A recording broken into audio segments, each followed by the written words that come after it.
नमस्कार. माय commerce lab या YouTube चॅनलमध्ये आपल्या सर्वांचं स्वागत आहे. विद्यार्थी मित्रांनो, आजच्या व्हिडिओमध्ये आपण सोलापूर विद्यापीठाच्या BCom third year semester 6 cooperative development सहकाराचा विकास या विषयाच्या प्रश्नपत्रिकेचे विश्लेषण आपण आजच्या व्हिडिओमध्ये बघणार आहे. ही जी प्रश्नपत्रिका आहे मार्च एप्रिल 2024 19 एप्रिल 2024 रोजीची ही प्रश्नपत्रिका आहे. तर बघा विद्यार्थी मित्रांनो, प्रश्नपत्रिकेचा अभ्यास करणं हे खूप महत्त्वाचं असतं, कारण येणाऱ्या परीक्षेमध्ये प्रश्न कशा प्रकारचे असतात, प्रश्नांची काठिण्य पातळी काय असते, प्रश्नपत्रिकेचं स्वरूप काय असतं हे आपल्याला समजतं. त्यामुळे मागील वर्षाचं प्रश्नपत्रिका त्याचा अभ्यास करणं हे अत्यंत महत्त्वाचं असतं आणि त्याच उद्देशाने आजच्या व्हिडिओमध्ये आपण प्रश्नपत्रिकेचे विश्लेषण या व्हिडिओच्या माध्यमातून बघणार आहे.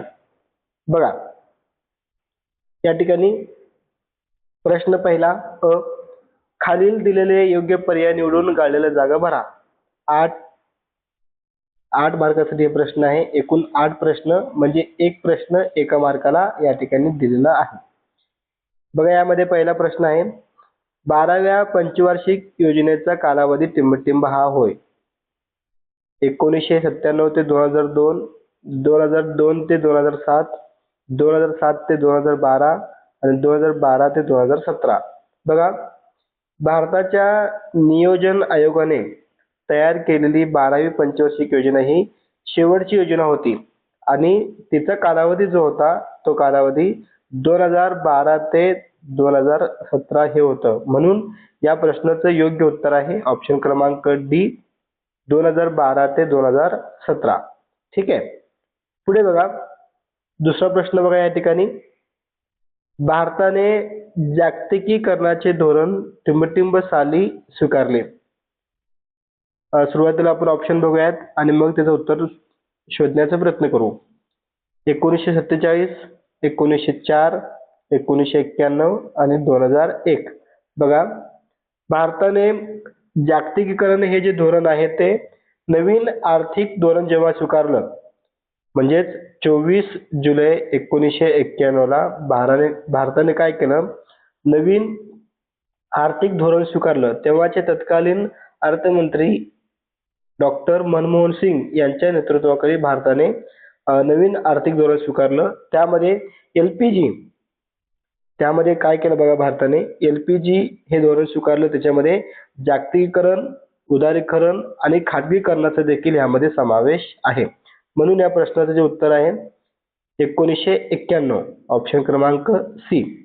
पुढे बघा तिसरा प्रश्न, नाफेडची स्थापना टिंबटिंब या वर्षी करण्यात आली. बघा नाफेड या संस्थेची स्थापना आपल्याला विचारली या ठिकाणी.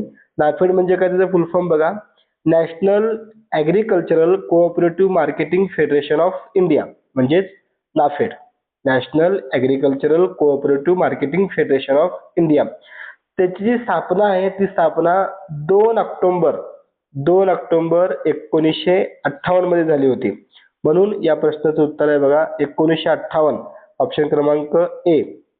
1958 मध्ये नाफेड या संस्थेची स्थापना झालेली आहे. पुढे बघा चौथा प्रश्न, टिंबटिंब ही बँक सहकारातील शिखर बँक म्हणून ओळखली जाते. सहकारातील शिखर बँक असा प्रश्न विचारलाय. यामध्ये बघा एसबीआय, जनता सहकारी बँक, राज्य सहकारी बँक आणि जिल्हा मध्यवर्ती सहकारी बँक. तर बघा सहकारी क्षेत्रातील शिखर बँक म्हणजे राज्य सहकारी बँक होय. ठीक आहे. ह्यामध्ये ही जी रचना आहे ती त्रिस्तरीय रचना आहे. राज्य पातळीवर राज्य सहकारी बँका काम करतात, जिल्हा पातळीवर जिल्हा मध्यवर्ती सहकारी बँका काम करतात आणि ग्रामीण पातळीवर प्राथमिक कृषी पतपुरवठा संस्था कामकाज करत असतात. म्हणून या प्रश्नाचं जे योग्य उत्तर आहे ते राज्य सहकारी बँक. पुढे बघा पाचवा प्रश्न, पहिली नागरी सहकारी बँक 1904 साली टिंबटिंब या ठिकाणी स्थापन झालेली आहे. मद्रास, मुंबई, पुणे, कोल्हापूर. तर बघा 1904 साली आपल्या भारतामध्ये पहिल्यांदा नागरी सहकारी बँक स्थापना झाली होती आणि ही जी बँक आहे ही बँक मद्रास या ठिकाणी स्थापन झालेली होती. ठीक आहे. पुढे बघा प्रश्न क्रमांक 6. भारतातील सहकारी पतपुरवठा संस्थांची रचना टिंबटिंब स्तरीय आहे. आताच आपण वर चर्चा केली बघा. तर या प्रश्नाचं जे उत्तर आहे 3. म्हणजे ही जी रचना आहे त्रिस्तरीय अशी रचना आहे. राज्य पातळीवर राज्य सहकारी बँका कामकाज करतात, जिल्हा पातळीवर जिल्हा मध्यवर्ती सहकारी बँका आणि ग्रामीण पातळीवर प्राथमिक कृषी पतपुरवठा संस्था कामकाज करतात. अशा पद्धतीने ही त्रिस्तरीय अशी ही रचना आहे. ठीक आहे. पुढे बघा प्रश्न क्रमांक 7. जिल्ह्यातील सहकारी चळवळीचे नेतृत्व टिंबटिंब बँक करते. बघा परत एकदा SBI, नाबार्ड, पुढे बघा DCCB आणि RBI. तर बघा या प्रश्नाचं जे उत्तर आहे जिल्हा पातळीवर हे जिल्हा मध्यवर्ती सहकारी बँका कामकाज करतात, म्हणजेच डिस्ट्रिक्ट सेंट्रल कोऑपरेटिव्ह बँक. बघा म्हणजे DCCB, डिस्ट्रिक्ट सेंट्रल कोऑपरेटिव्ह बँका हे जिल्हा पातळीवर कामकाज करतात, म्हणून या प्रश्नाचं उत्तर आहे ऑप्शन क्रमांक C, जिल्हा मध्यवर्ती सहकारी बँक, ज्याला आपण DCCB असं म्हणतो, डिस्ट्रिक्ट सेंट्रल कोऑपरेटिव्ह बँका. पुढे बघा प्रश्न क्रमांक 8. भारतात सहकार चळवळीची सुरुवात टिंबटिंब या वर्षापासून झाली. बघा भारतामध्ये खऱ्या अर्थाने जी सहकारी चळवळ आहे ती चळवळ सहकारी पतसंस्था कायदा कोऑपरेटिव्ह क्रेडिट सोसायटीज ऍक्ट या कायद्यातून झाली होती आणि हा जो कायदा आहे तो 1904 चा कायदा आहे, म्हणून या प्रश्नाचं उत्तर आहे 1904. बघा 1904 आणि 1912 मध्ये मुलं कन्फ्युज होतात. 1904 ही सुरुवात आहे, म्हणजे सहकारी पतसंस्थांचा कायदा, पतसंस्था आले की 1904 आणि फक्त सहकारी संस्थांचा कायदा म्हटला असेल तर त्यावेळेस 1912. ठीक आहे, लक्षात ठेवा. पुढे बघा आणखी काही महत्वाचे प्रश्न बघूयात आपण, जेणेकरून तुम्हाला पेपरला त्याचा उपयोग होईल. बघा प्रश्न क्रमांक 1 मधला ब, खालील संकल्पना स्पष्ट करा. 4 मार्कासाठी हा प्रश्न आहे. एक प्रश्न 2 मार्काला या ठिकाणी आहे. जागतिकीकरण किमान एक 7-8 ओळीमध्ये तुम्हाला संकल्पना स्पष्ट करायचा आहे. आणि त्यानंतर पुढे बघा सहकारी प्रक्रिया संस्था हा एक प्रश्न या ठिकाणी विचारलाय. प्रश्न क्रमांक 2 टिपा लिहा. कोणतेही 2 तुम्हाला टिपा या ठिकाणी लिहायचा आहे. 6 मार्कासाठी हा प्रश्न आहे. एक प्रश्न तुम्हाला 3 मार्कासाठी ह्या पेपरमध्ये विचारले गेले. खाजगीकरण, नाफेड आणि नागरी सहकारी बँका या 3 पैकी तुम्हाला कोणत्याही 2 प्रश्नांचं उत्तर या ठिकाणी टिपा लिहामध्ये लिहायचं आहे.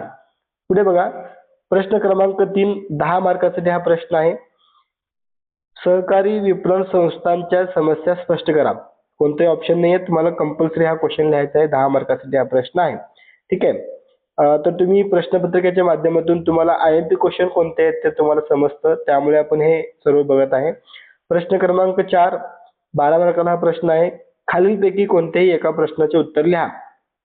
2 प्रश्न तुम्हाला या ठिकाणी विचारले, त्या दोन्हीपैकी तुम्हाला कोणताही एक प्रश्न या ठिकाणी लिहायचं आहे. प्राथमिक कृषी सहकारी पतपुरवठा संस्थांच्या समस्या व त्यावरील उपाययोजना स्पष्ट करा. हा पहिला प्रश्न आहे. आणि दुसरा बघा ग्रामीण विकासात सहकारी साखर कारखान्यांची भूमिका स्पष्ट करा.